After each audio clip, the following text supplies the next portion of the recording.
Hello everyone, Central Government Job Update like എല്ലാവർക്കും സ്വാഗതം.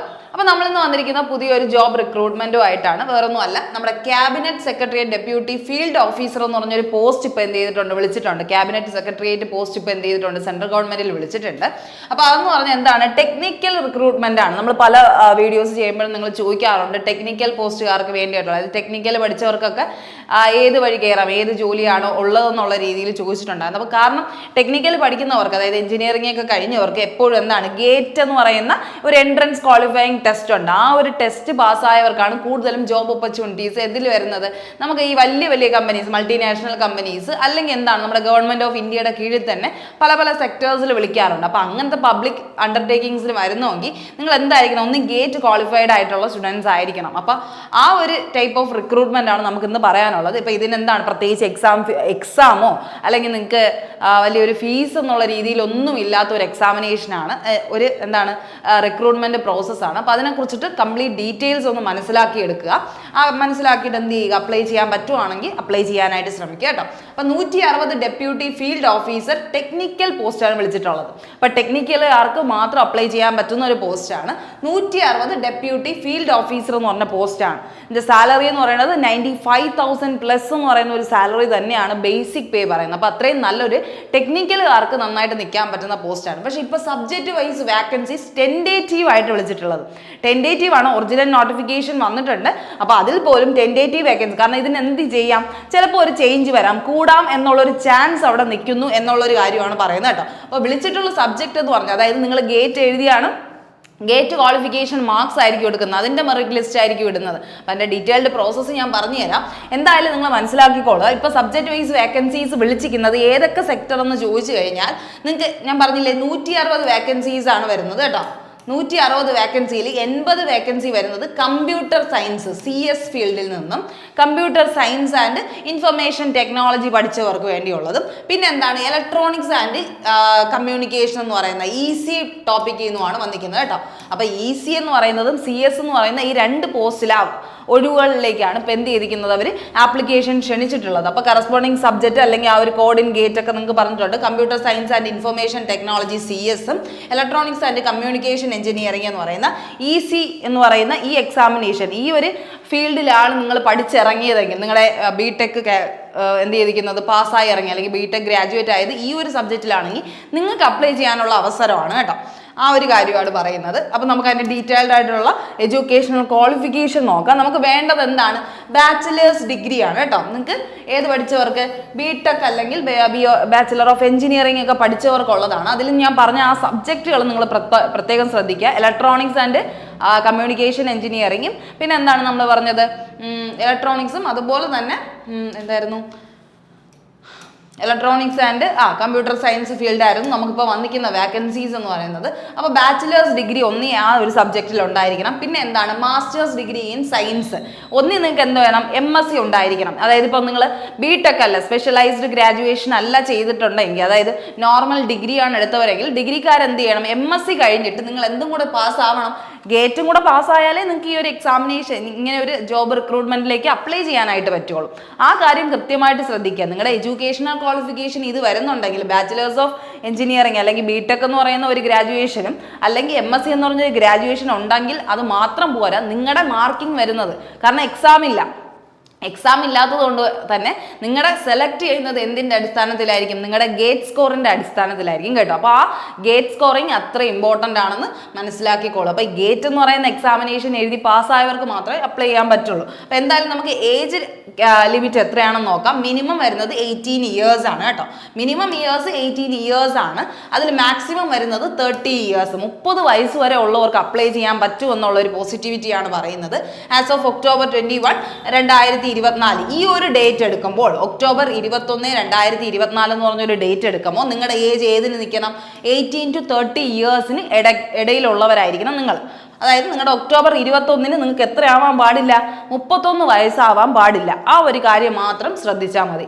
Age relaxation applicable as per government norms എന്ന് പറഞ്ഞാൽ age റിലാക്സേഷനും ഉണ്ട്. എന്തൊക്കെയാണ്? SC/STക്ക് നോർമൽ പറയുന്നത് തന്നെയാണ്. SC/STക്ക് 5 വർഷത്തിന്റെ റിലാക്സേഷനും OBCക്ക് എത്ര വർഷത്തിന്റെ റിലാക്സേഷൻ? 3 വർഷത്തിന്റെ റിലാക്സേഷൻ. പിന്നെ അതിൻ്റെ ഒപ്പം തന്നെ എക്സ് സർവീസ് മാനും റിലാക്സേഷൻ പറയുന്നുണ്ട്. പക്ഷെ അവരെന്ത് ചെയ്യണം? ഇപ്പൊ ഡിഫൻസിൽ നിന്ന് ഇറങ്ങിയിട്ട് 3 വർഷത്തിന്റെ റിലാക്സേഷൻ അവർക്ക് പറയുന്നുണ്ട്. അവരെന്ത് പാസ്സായിരിക്കണം? ഗേറ്റ് ക്വാളിഫിക്കേഷൻ അവർക്ക് ഉണ്ടായിരിക്കണം, പ്ലസ് BTech ഡിഗ്രി ആയിരിക്കണം അവർ ചെയ്തിരുന്നത് കേട്ടോ. ആ ഒരു കാര്യം കൂടെ ശ്രദ്ധിക്കാറുണ്ട്. അപ്പോൾ എക്സ് സർവീസ്മാൻ കൊടുക്കുന്നെങ്കിൽ ആ ഒരു കാര്യം ശ്രദ്ധിക്കാൻ നോക്കാം. നിങ്ങളുടെ ക്വാളിഫിക്കേഷനിൽ ഒരു മാറ്റം ഇല്ല. എന്തായാലും ക്വാളിഫിക്കേഷൻ അഡീഷണലി ഒന്ന് പറഞ്ഞു പോവുകയാണ്. എന്താണ് കൃത്യമായിട്ട് അതിൻ്റെ ക്വാളിഫിക്കേഷൻ?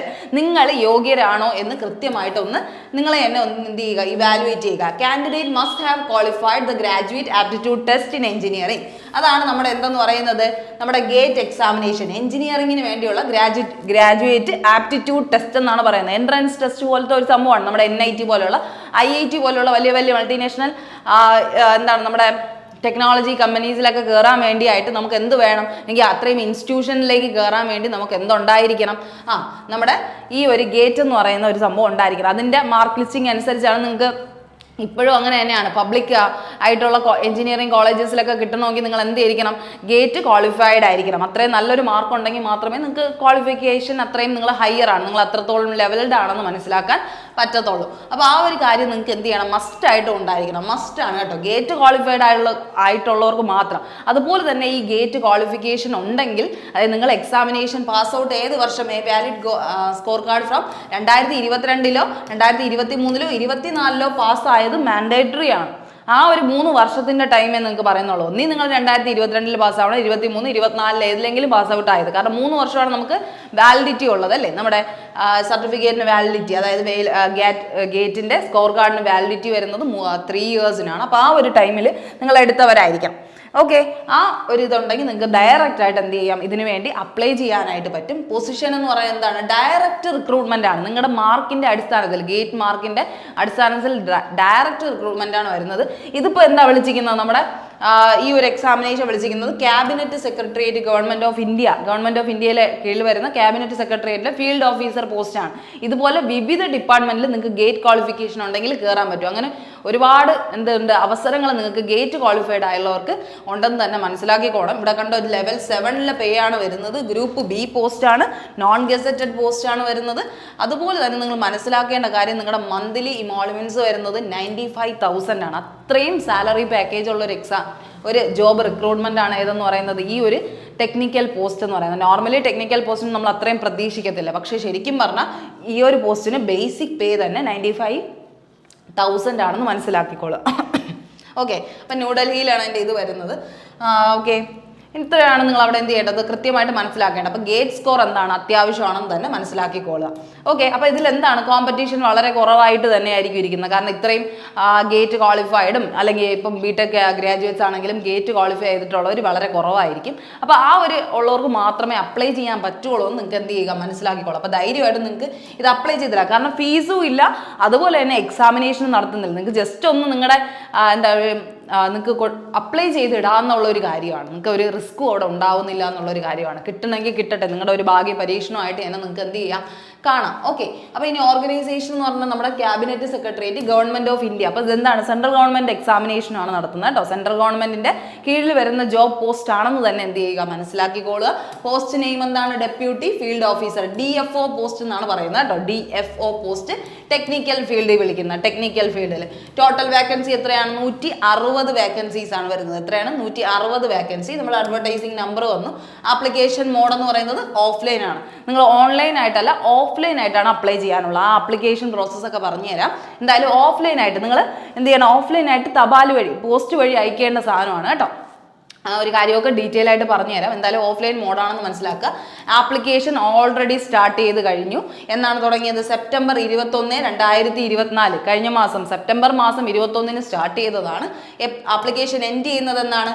ഒക്ടോബർ 21, 2024 എൻഡ് ചെയ്യുന്നത്. ഇത് പിന്നെ നമ്മൾ സീരിയസ് ആയിട്ട് കാണാത്തതിൻ്റെ കാര്യം എന്ന് പറഞ്ഞാൽ ഇപ്പം എന്താണ് ഗേറ്റ് ക്വാളിഫൈഡ് ആയിട്ടുള്ള സ്റ്റുഡൻസ് വളരെ കുറവായിരിക്കും. എന്നാലും അഥവാ നിങ്ങൾ എന്ത് ചെയ്യുക, ഇപ്പം കിട്ടിയില്ലെങ്കിലും ഇങ്ങനെ ഒരു എക്സാമിനേഷൻ ഉണ്ടെന്ന് മനസ്സിലാക്കിയെങ്കിലും ഇനിയെങ്കിലും ഗേറ്റിനെയൊക്കെ സീരിയസ് ആയിട്ട് കണ്ടു കഴിഞ്ഞാൽ നിങ്ങൾക്ക് അതിൽ ചാൻസ് ഉണ്ടെന്ന് മനസ്സിലാക്കാൻ വേണ്ടിയാണ് ഇപ്പം നമ്മൾ ചെയ്യുന്നത്. അപ്പോൾ എന്തായാലും ഒക്ടോബർ 21 വരെ നിങ്ങൾക്ക് ടൈമുണ്ട്. അപ്പോൾ നിങ്ങൾ ഗേറ്റ് ക്വാളിഫൈഡ് ആയിട്ടുള്ള സ്റ്റുഡൻസ് ആണെങ്കിൽ മസ്റ്റ് ആയിട്ട് എന്ത് ചെയ്യുക, അപ്ലൈ ചെയ്യാനായിട്ട് ശ്രമിക്കുക. ജോബ് ലൊക്കേഷൻ എങ്ങനെയാണ് വരുന്നതെന്ന് ചോദിച്ചാൽ ഓൾ ഇന്ത്യ ലെവലിൽ തന്നെയാണ് നിങ്ങൾക്ക് ജോബ് ലൊക്കേഷൻ വരുന്നത് കേട്ടോ. ഓൾ ഇന്ത്യ ലെവലിലായിരിക്കും വിളിക്കുന്നത്. ഒഫീഷ്യൽ വെബ്സൈറ്റ് കണ്ടല്ലോ, ക്യാബിനറ്റ് സെക്രട്ടറി എന്നല്ലേ നമ്മൾ പറഞ്ഞപ്പോൾ ക്യാബ് സെക്രട്ടറിയിലെ സെക്ക് വരെ വന്നിട്ട് .gov.in എന്ന് പറയുന്ന വെബ്സൈറ്റ് ആണ്. ഈ വെബ്സൈറ്റ് മറക്കരുത്. ഇതിലാണ് നിങ്ങൾക്ക് എന്ത് ചെയ്യേണ്ടത്, പോയി ആ ഡൗൺലോഡ് ഫോറം എടുക്കേണ്ടത്. ആ കാര്യമൊക്കെ ഡീറ്റെയിൽ ആയിട്ട് പറഞ്ഞുതരാം. അപ്പോൾ ഇത്രയും കാര്യം നിങ്ങൾ എന്ത് ചെയ്യുക, മനസ്സിലാക്കി വെച്ചേക്കുക. ഇനി സെലക്ഷൻ പ്രോസസ്സ് എങ്ങനെയാണ്? സെലക്ഷൻ പ്രോസസ്സ് എക്സാം ഇല്ല എന്ന് പറഞ്ഞു. അപ്പോൾ എങ്ങനെയായിരിക്കും സെലക്ഷൻ പ്രോസസ്സ് വരുന്നത്? എല്ലാ ആപ്ലിക്കേഷൻസും എന്ത് ചെയ്യുക, ആപ്ലിക്കൻസും submitted by the closing date that fulfil the eligibility criteria will be ranked in order of എന്താണ്, മെറിറ്റ് സീറ്റിലാണ് പോകുന്നത് കേട്ടോ. മെറിറ്റിന്റെ ഒരു രീതിയിൽ, അതായത് ആപ്ലിക്കേഷൻസ് സബ്മിറ്റ് ചെയ്യുമല്ലോ എല്ലാം ക്ലോസിംഗ് ഡേറ്റിന് മുമ്പ് ഏതൊക്കെ ആപ്ലിക്കേഷൻസ് അവർക്ക് കിട്ടിയിട്ടുണ്ടോ, അതായത് ഒക്ടോബർ 21 മുന്നേ അവർക്ക് കിട്ടുന്ന ആപ്ലിക്കേഷൻസ് എല്ലാം അവരെന്താണ്, കാരണം ഓഫ്ലൈൻ വഴിയല്ലേ നമ്മൾ അയക്കുന്നത്. ഓഫ്ലൈൻ വഴി അയക്കുമ്പോൾ അവിടെ എത്തണം, ആ പറയുന്ന സ്ഥലത്തേക്ക് എത്തണം. ഓക്കെ, എവിടെയാണ്? അത് അടുത്തതിനാണ് പറയുന്നത്, അത് പറയാൻ നമുക്ക് എന്തായാലും അവിടേക്ക് എത്തണം. അപ്പോൾ അതിന് മുന്നേ എത്തിയ എല്ലാവരുടെയും ലിസ്റ്റ് എടുത്തിട്ട് അവരെന്ത് ചെയ്യും, റാങ്ക് ചെയ്യും കേട്ടോ. റാങ്ക് ചെയ്തിട്ട് ആ ഓർഡറിലായിരിക്കും അവരെന്ത് ചെയ്യുന്നത്, മെറിറ്റ് സീറ്റ് ഇടുന്നത്. വാലിഡ് ആയിട്ടുള്ള ഗേറ്റ് സ്കോറിൻ്റെ ബേസിസിൽ അവർ മെറിറ്റ് ലിസ്റ്റ് ഇടും. അപ്പം മെറിറ്റ് ലിസ്റ്റ് ഇടുമ്പം candidates short listed up to 5 times the number of available position. ഇപ്പം എത്ര പൊസിഷൻസ് ഉണ്ട്? ഇപ്പോൾ അവർ വിളിച്ചത് എത്രയാണ്? 160 വാക്കൻസീസ് ആണ് വിളിച്ചത്. പക്ഷെ അവർ എടുത്ത് പറഞ്ഞിട്ടുണ്ട് എന്തെന്ന്, 5 times the number of available. ആ ഉള്ള പൊസിഷൻ്റെ 5 times ആയിട്ട് അവർ എന്ത് ചെയ്യും, ഷോർട്ട് ലിസ്റ്റ് ചെയ്യുമെന്നാണ് പറയുന്നത്. കാൻഡിഡേറ്റ്സിൻ്റെ 5 ഇരട്ടിയായിട്ട്, ഇപ്പോൾ ഉള്ള വാക്കൻസിയുടെ 5 ഇരട്ടി, അതായത് 160 ഉണ്ടെങ്കിൽ നിങ്ങൾക്ക് 800 എങ്കിലും അവരെന്ത് ചെയ്യും, 800 പേരെങ്കിലും അവർ ഷോർട്ട് ലിസ്റ്റ് ചെയ്യും. 800 പേരെങ്കിലും അവർ ഷോർട്ട് ലിസ്റ്റ് ചെയ്യുമെന്ന് അവർ തന്നെ എന്ത് ചെയ്തിട്ടുണ്ട്, ഉറപ്പ് തന്നിട്ടുണ്ട്. അപ്പോൾ നിങ്ങൾക്ക് എന്ത് ചെയ്യാം, ബേസ്ഡ് ഓൺ ദെയർ വാലിഡ് ഗേറ്റിൻ്റെ സ്കോർ വെച്ചിട്ട് അവരെന്ത് ചെയ്യും, ഇത് ചെയ്യും. അപ്പോൾ നിങ്ങൾക്ക് എന്ത് ചെയ്യാം, ഡയറക്റ്റ്ലി നിങ്ങളുടെ പേര് അതിനകത്തുണ്ടെങ്കിൽ അവരെന്ത് ചെയ്യും, ഷോർട്ട് ലിസ്റ്റ് ചെയ്തിട്ട് അവരെന്ത് ചെയ്യും, മെയിൽ വഴി നിങ്ങൾ മെയിലും നിങ്ങളുടെ നമ്പറും ഒക്കെ കൊടുക്കും, അതിലേക്ക് അവരെന്ത് ചെയ്യും, ഈ മെയിൽ ചെയ്ത് തരും. ഓക്കെ, അപ്പോൾ അത് കഴിഞ്ഞിട്ട് എന്തുകൊണ്ട്, interview will be conducted at the following centres. എവിടെയൊക്കെയാണ് ഇന്റർവ്യൂ എന്ത് ചെയ്യും, അതിനുശേഷം ഇന്റർവ്യൂ നടത്തും. ഇതിന്ന് ഷോർട്ട് ലിസ്റ്റ് ചെയ്തവർ ഇന്റർവ്യൂ നടത്തിയിട്ട് സെലക്ട് ചെയ്യുകയാണ് ചെയ്യുന്നത്. അതാണ് പ്രോസസ്സ് എന്ന് പറയുന്നത്. അപ്പോൾ അതിൻ്റെ സെൻറ്റേഴ്സ് വരുന്നത് ചെന്നൈ, ഗുരുഗ്രാം, ഗുവാഹട്ടി, ആ ഒരു ഏരിയ ആണ്. നമുക്ക് വരുന്നത് അടുത്ത് നിയർ ബൈ എന്ന് പറയുന്നത് ചെന്നൈയാണ് കേട്ടോ. ട്രിവാൻഡ്രം സെൻറ്റേഴ്സ് പറയുന്നില്ല, അല്ലെങ്കിൽ കേരളയ്ക്ക് ഒരു ബേസിക് സെൻറ്റർ പറയുന്നില്ല. ചെന്നൈയാണ് പറയുന്നത് കേട്ടോ, ചെന്നൈയാണ് പറയുന്നത്. ഓക്കെ, അപ്പോൾ ആ ഒരു കാര്യം ശ്രദ്ധിക്കുക. ഇനി അടുത്ത് സെലക്ഷൻ പ്രോസസ്സ്. എന്തൊക്കെയാണ് സെലക്ഷൻ പ്രോസസ്സ് എന്ന് അറിയണമല്ലോ നിങ്ങൾക്ക്. എന്തൊക്കെയാണ് നമ്മൾ ഈ പറഞ്ഞതുപോലെ തന്നെ ഷോർട്ട് ലിസ്റ്റ് 4 സ്റ്റെപ്സ് ആണുള്ളത്. ഫീൽഡ് ടെക്നിക്കൽ വരുന്നതിന് ഷോർട്ട് ലിസ്റ്റ് ചെയ്യും ഗേറ്റ് സ്കോറിന്റെ ബേസിസിൽ. അതാണ് ഗേറ്റ് ഇമ്പോർട്ടൻ്റ് എന്ന് പറഞ്ഞാൽ. ഗേറ്റ് സ്കോറിന്റെ ബേസിൽ അവർ മെറിറ്റ് ലിസ്റ്റ് തയ്യാറാക്കും. അത് കഴിഞ്ഞ് ഷോർട്ട് ലിസ്റ്റ് ആയവർ എന്ത് ചെയ്യും, പേഴ്സണൽ ഇന്റർവ്യൂവിന് സെലക്ട് ചെയ്യും. അപ്പം 160 പേരെ ആയിരിക്കില്ല അവർ ഷോർട്ട് ലിസ്റ്റ് ചെയ്യുന്നത്, 800 പേരെ അവരെന്ത് ചെയ്യും ഷോർട്ട് ലിസ്റ്റ്. 5 times എന്നാണ് അവർ പറഞ്ഞിരിക്കുന്നത്. അപ്പം 800 പേരെ ഷോർട്ട് ലിസ്റ്റ് ചെയ്ത് കഴിഞ്ഞാൽ നിങ്ങൾക്ക് എന്ത് ചെയ്യാം, പേഴ്സണൽ ഇന്റർവ്യൂ അറ്റൻഡ് ചെയ്യാൻ വിളിക്കും. ഇത്ര ദിവസങ്ങൾക്കെന്ന് പറഞ്ഞു 4-5 ദിവസം തന്നിരിക്കും. അതിൽ ഏതെങ്കിലും ഒരു സ്ലോട്ടിൽ നിങ്ങളെ വിളിക്കും. അഥവാ നിങ്ങൾക്ക് നല്ലൊരു മെറിറ്റ് സ്കോർ ഉണ്ടെങ്കിൽ അത് കഴിഞ്ഞിട്ട് എന്ത് ചെയ്യും, ഡോക്യുമെന്റ് വെരിഫിക്കേഷൻ ചെയ്യാനായിട്ട് വിളിക്കും. അത് കഴിഞ്ഞ് മെഡിക്കൽ എക്സാമിനേഷൻ, ജസ്റ്റ് ഒരു ചെറിയൊരു എന്തെങ്കിലും പ്രയർ ടു എന്ന് പറഞ്ഞ രീതിയിലേക്ക് ഒരു ചെറിയൊരു മെഡിക്കൽ ഫിറ്റ്നസ്സും കൂടെ നിങ്ങൾ എന്ത് ചെയ്യാൻ ചെക്ക് ചെയ്യാനായിട്ട് വിളിക്കും. അപ്പോൾ ഇത്രയും കാര്യമാണ് വരുന്നത്. ഒരു പേഴ്സണൽ ഇന്റർവ്യൂ ഉണ്ടെന്നുള്ളൊരു കാര്യം മാത്രമേ പേടിക്കാൻ ആയിട്ട് നമുക്കുള്ളൂ. ബാക്കിയെല്ലാം നമ്മൾ എന്താണ്, നമ്മുടെ ഒരു നമുക്ക് പോയി ചെയ്യാവുന്നുള്ള കാര്യമാണ്. നമ്മൾ കറക്റ്റ് ഡീറ്റെയിൽസ് ആണ് കൊടുത്തിരിക്കുന്നതെങ്കിൽ ഡോക്യുമെന്റ് വെരിഫിക്കേഷനൊക്കെ കൃത്യമായിട്ട് തന്നെ നമുക്ക് എന്ത് ചെയ്യും, പാസ്സായി തന്നെ പോവാം. ആ ഒരു കാര്യം ശ്രദ്ധിക്കുക. ഇനി അടുത്ത ജനറൽ ഇൻസ്ട്രക്ഷൻ എന്ന് പറയുന്നത് എലിജിബിൾ കാൻഡിഡേറ്റ്സ് എന്തൊക്കെ എന്താണ് ഈ പറഞ്ഞില്ലേ, ആപ്ലിക്കേഷൻ ഫോം ഉണ്ട്. ആ ആപ്ലിക്കേഷൻ ഫോമാണ് നമ്മൾ ഫില്ല് ചെയ്തിടേണ്ടത്. ആ ആപ്ലിക്കേഷൻ ഫോമിൻ്റെ കൂടെ നിങ്ങൾ സെൽഫ് അറ്റസ്റ്റ് ചെയ്ത് വെക്കേണ്ട കുറച്ച് ഡോക്യുമെന്റ്സ് ഉണ്ട്. അതായത് നമ്മൾ ഈ നേരത്തെ പറഞ്ഞ cabsec.gov.in എന്ന് പറയുന്ന വെബ്സൈറ്റിൽ കയറിയിട്ട് നിങ്ങൾ എന്ത് ചെയ്യും, ഇതിൻ്റെ ആപ്ലിക്കേഷൻ ലിങ്ക് എടുക്കണം, ആപ്ലിക്കേഷൻ ഫോം എടുക്കണം. ഇതിൻ്റെ തന്നെ ഏതിൻ്റെ DFO പോസ്റ്റിൻ്റെ എന്താണ് DFO post, field officer post എന്ന് പറഞ്ഞാൽ ഡെപ്യൂട്ടി ഫീൽഡ് ഓഫീസർ പോസ്റ്റ് എന്ന് പറയുന്ന ഈ പോസ്റ്റിലേക്കുള്ളതിൻ്റെ ഡൗൺലോഡ് ഫോം എടുക്കുക. അതിൻ്റെ ഒപ്പം സെൽഫ് അറ്റസ്റ്റഡ് ആയിട്ടോ നിങ്ങൾ ഒപ്പിട്ട, സെൽഫ് അറ്റസ്റ്റഡ് എന്ന് പറഞ്ഞാൽ സ്വന്തമായിട്ട് ഒപ്പിട്ട copies of the following documents. ഏതൊക്കെ ഡോക്യുമെന്റ്സ് ആണ്?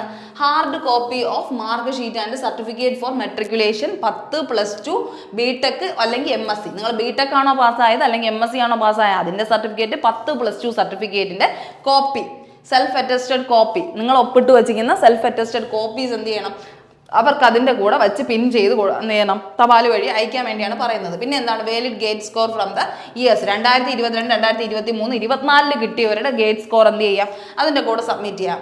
ഓക്കെ, ഇനി അടുത്ത് caste certificate for age relaxation. Caste certificate for age relaxation നിങ്ങൾക്ക് വരുന്നുണ്ടെങ്കിൽ, അതായത് SC, SC, OBC കാറ്റഗറി ആണെങ്കിൽ കാസ്റ്റ് സർട്ടിഫിക്കറ്റ് റിലാക്സേഷൻ കിട്ടാൻ വേണ്ടി കാസ്റ്റ് സർട്ടിഫിക്കറ്റ് വയ്ക്കണം.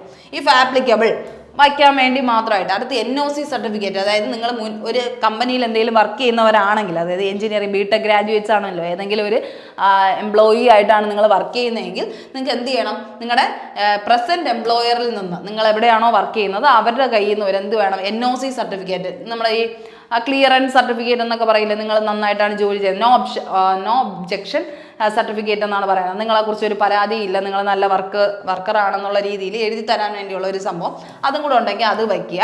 പിന്നെ എന്താണ്, നമ്മുടെ എക്സ് സർവീസ് മാൻ ആണെങ്കിൽ അവരുടെ ഡിസ്ചാർജിൻ്റെ ഏത് സമയത്താണ് അവർ മിലിറ്ററിയിൽ നിന്ന് ഡിസ്ചാർജ് ആയെന്നുള്ളൊരു കാര്യത്തിൻ്റെ സർട്ടിഫിക്കറ്റും കൂടെ വയ്ക്കാനാണ് പറയുന്നത്. അപ്പോൾ ഇത്രയും കോപ്പീസും പിന്നെ നിങ്ങളുടെ ആധാറിൻ്റെ ഏതെങ്കിലും ഒരു ഐഡൻറ്റിറ്റി പ്രൂഫിൻ്റെ ഒരു ഇതും കൂടെ നിങ്ങൾക്ക് വയ്ക്കേണ്ടി വരും. അപ്പോൾ ഇത്രയും കാര്യമാണ് അവർ എന്ത് ചെയ്യുന്നത്, അതിൻ്റെ കൂടെ വയ്ക്കാനായിട്ട് ഇൻസ്ട്രക്ട് ചെയ്യുന്നത്. അപ്പോൾ ഇതിന് വേണ്ടിയായിട്ട് നിങ്ങൾ എന്ത് ചെയ്യുക, ഇങ്ങനെയൊക്കെ ചെയ്യാൻ വേണ്ടിയായിട്ട് ഫസ്റ്റ് എന്ത് ചെയ്യുക, visit the official website of cabinet secretariat. ഈ ഒരു വെബ്സൈറ്റാണ് ഞാൻ പറയുന്നത്. ഈ വെബ്സൈറ്റിൽ നിങ്ങൾ ആദ്യമായിട്ട് പോവുക. എങ്ങനെയാണ് ചെയ്യേണ്ടതെന്നാണ് പറയുന്നത്. ഈ ഒരു വെബ്സൈറ്റിൽ കയറുക. എന്ന് ഓൺ ഓർ ആഫ്റ്റർ സെപ്റ്റംബർ 21, ഇപ്പം നമുക്ക് ഒക്ടോബർ 21 വരെ ടൈമുണ്ട്. അതിന് മുന്നേ ആയിട്ട് നിങ്ങൾ എന്ത് ചെയ്യുക, ഇതിൻ്റെ അകത്ത് കയറുക. Locate and download the application form. ഏതിൻ്റെ ആപ്ലിക്കേഷൻ ഫോം?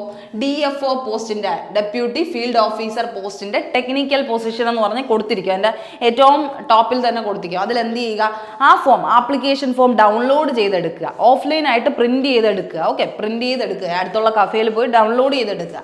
ഡൗൺലോഡ് ചെയ്തെടുത്തതിന് ശേഷം അതിൻ്റെ അകത്ത് കുറേ ഡീറ്റെയിൽസ് ഫില്ല് ചെയ്യാൻ കാണും. നിങ്ങളുടെ ആപ്ലിക്കേഷനൊക്കെ നല്ല ആക്യുറേറ്റ് ആയിട്ട് പേഴ്സണലും എഡ്യൂക്കേഷണൽ ഡീറ്റെയിൽസ്, നിങ്ങളുടെ നെയിമിൻ്റെ ഒന്നും തെറ്റാണ്ട്, ഡേറ്റ് ഓഫ് ബർത്ത് ഒന്നും മാറിപ്പോവാണ്ട് കൃത്യമായിട്ട് കാസ്റ്റ് ഒക്കെ കൃത്യമായിട്ട് വെച്ച് നിങ്ങളുടെ എഡ്യൂക്കേഷണൽ ഡീറ്റെയിൽസ് ഒക്കെ പക്കയായിട്ട് കൊടുക്കുക. കാരണം ഒരു ഡോക്യുമെൻറ്റ് വെരിഫിക്കേഷൻ ടൈമിൽ ഒരു കള്ളത്തനം എന്നുള്ള രീതിയിലേക്ക് മാറാണ്ട് കൃത്യമായിട്ട് ചെയ്യാനായിട്ട് നോക്കുക. Attach all required documents. പിന്നെ എന്താണ് വേണ്ട ഡോക്യുമെൻറ്റ്സ്, ഇതിൻ്റെയൊക്കെ എന്താണ് കോപ്പീസ് ആയിരിക്കും വേണ്ടത്. Gate score card, educational certificate, age proof ചെയ്യുന്ന ഒരു സർട്ടിഫിക്കറ്റ്, ഏജ് പ്രൂഫ്. അത് കഴിഞ്ഞെന്താണ് കാറ്റഗറി, നിങ്ങൾ ഏതെങ്കിലും കാസ്റ്റിലോ എന്തെങ്കിലും ആണ് പറഞ്ഞെങ്കിൽ അതിൻ്റെ സർട്ടിഫിക്കറ്റ്. നമ്മൾ നേരത്തെ പറഞ്ഞതുണ്ടല്ലോ, അതൊക്കെ ചെക്ക് ചെയ്തിട്ട് തന്നെ പോവുക. ഓക്കെ, അതെല്ലാം കൂടെ വച്ചിട്ട് എന്ത് ചെയ്യണം, അറ്റാച്ച് ചെയ്യണം. ഈ ഒരു ഡൗൺലോഡ് ഫോമിൻ്റെ കൂടെ ഇതും കൂടെ അറ്റാച്ച് ചെയ്തിട്ട് double check all information and attachments for accuracy. Correct accurate ആയിട്ടുള്ള കാര്യമാണോ നിങ്ങൾ ചെയ്തിരിക്കുന്നത്, അഡ്രസ്സ് ഒന്നും മാറാണ്ട് കൃത്യമായിട്ട് കൊടുക്കുക. എന്നിട്ട് എന്ത് ചെയ്യുക, എങ്ങോട്ടേക്ക് അയക്കണം, send the completed application form along with the ഡോക്യുമെന്റ്സിന്റെ ഒപ്പം ഈ പറയുന്ന ആപ്ലിക്കേഷൻ ഫോമും കൂടെ എന്ത് ചെയ്യണം, ഓർഡിനറി പോസ്റ്റിൽ എന്ത് ചെയ്യണം, എവിടേക്ക് അയക്കണം, ലോധി റോഡ്, ഈ ഒരു അഡ്രസ്സ് കണ്ടോ, ഈ അഡ്രസ്സിലേക്ക് അയക്കണം. ന്യൂഡൽഹിയുടെ അഡ്രസ്സിലേക്ക് അയക്കണം. അപ്പോൾ ഇനി നിങ്ങൾക്ക് ഉള്ള ടൈം നിങ്ങൾ എത്രയും പെട്ടെന്ന് ഇത് കാണുന്നവരാണെങ്കിൽ എത്രയും പെട്ടെന്ന് തന്നെ കണ്ടിട്ട് മനസ്സിലാക്കി നിങ്ങൾക്ക് ചെയ്യാൻ പറ്റുമെന്ന് തോന്നുന്നുണ്ടെങ്കിൽ, അല്ലെങ്കിൽ നിങ്ങൾ ഇതിന് എലിജിബിൾ ആണെന്ന് മനസ്സിലാക്കി കഴിഞ്ഞാൽ എത്രയും പെട്ടെന്ന് തന്നെ സമയം വേസ്റ്റ് ചെയ്യാണ്ട് എന്ത് ചെയ്യുക, ചെയ്യാനായിട്ട് നോക്കുക. ന്യൂഡൽഹിയിൽ എത്താനുള്ള ഒരു ടൈം ഇതുണ്ടല്ലോ, ആ ഒരു ടൈമിന് മുമ്പ് തന്നെ, അതായത് ഒക്ടോബർ 21 മുമ്പ് തന്നെ കിട്ടാനുള്ള ഒരു രീതിയിൽ നിങ്ങൾ എന്ത് ചെയ്യുക, അപ്ലൈ ചെയ്യാനായിട്ട് ശ്രമിക്കുക. ഇനി ensure that your application reaches the given address before October 21. October 21 മുന്നേ കിട്ടുന്ന രീതിക്ക് എന്ത് ചെയ്യുക, അയക്കുക. ഇനി keep A copy of the filled application. പിന്നെ നിങ്ങൾ ഈ ചെയ്തതിൻ്റെയൊക്കെ ഒരു കോപ്പിയും കൂടെ നിങ്ങളുടെ കയ്യിൽ ഒരു ഫ്യൂച്ചർ റെഫറൻസിന് എന്നുള്ള രീതിയിൽ വെച്ചേക്കുക. നിങ്ങൾ ചെയ്തു എന്ന് കാണിക്കാൻ വേണ്ടിയിട്ടുള്ള ഒരു ഇത് വേണ്ടിയായിട്ട് കേട്ടോ. അപ്പോൾ ഇത്രയും പ്രോസസ്സ് ഉണ്ട്. അപ്പോൾ ഇതൊക്കെ നിങ്ങൾ ചെയ്യാൻ ഓക്കെ ആണ്, അല്ലെങ്കിൽ നിങ്ങൾക്ക് അത് ബുദ്ധിമുട്ടില്ല, നിങ്ങൾ ചെയ്യാൻ ഒരു ഓക്കെ ആണെന്ന് തോന്നുന്നുണ്ടെങ്കിൽ ഉറപ്പായിട്ടും അപ്ലൈ ചെയ്യുക. കാരണം ഇങ്ങനെ ഒരു അവസരം എന്ത് ചെയ്യുക, വേസ്റ്റ് ചെയ്ത് കളയാതെ. കാരണം ഇത് വലിയ റിസ്ക് ആയിട്ടുള്ള കാര്യമല്ല. ആപ്ലിക്കേഷൻ ഫോമിൻ്റെയോ അങ്ങനത്തെ ഒരു കാര്യത്തിൻ്റെയോ ഒന്നും വലിയ പൈസയൊന്നും കൊടുക്കേണ്ട ആവശ്യമില്ല. അപ്പോൾ ആ ഒരു കാര്യം എന്ത് ചെയ്യുക, കൃത്യമായിട്ട് ശ്രദ്ധിക്കാനായിട്ട് നോക്കുക കേട്ടോ. അപ്പോൾ ഇത്രയും കാര്യം കണ്ടിട്ട് നിങ്ങൾ എന്ത് ചെയ്യുക, അപ്ലൈ ചെയ്യുക. അപ്പോൾ ഇതൊക്കെയാണ് ജനറൽ ഇൻസ്ട്രക്ഷൻ. എല്ലാ കാര്യങ്ങളും കൃത്യമായിട്ട് കൊടുത്തിട്ടുണ്ട്. അപ്പോൾ കൃത്യമായി മനസ്സിലാക്കിയിട്ട് മാത്രം എന്ത് ചെയ്യുക, ചെയ്യാനായിട്ട് ശ്രമിക്കുക. അപ്പോൾ എല്ലാവരും ഇത് മനസ്സിലാക്കിയെന്ന് തന്നെ വിശ്വസിക്കുന്നു. അപ്പോൾ ഗേറ്റിൻ്റെ ബാക്കി എക്സാമിനേഷൻ ഡീറ്റെയിൽസ് ഒക്കെ നമ്മൾ മറ്റൊരു വീഡിയോ ആയിട്ട് ചെയ്യും. കാരണം ഇനിയും എന്തൊക്കെ എക്സാമിന് വേണ്ടി ഗേറ്റ് ക്വാളിഫൈഡ് ആയിട്ടുള്ള സ്റ്റുഡൻസിന് അപ്ലൈ ചെയ്യാൻ പറ്റുമെന്ന് പറയാം. അപ്പോൾ അങ്ങനെയുള്ള പല വീഡിയോസായിട്ട് നമ്മൾ ഇനിയും കാണാം. അപ്പോൾ എല്ലാവർക്കും നല്ലൊരു ദിവസം ആശംസിക്കുന്നു. താങ്ക്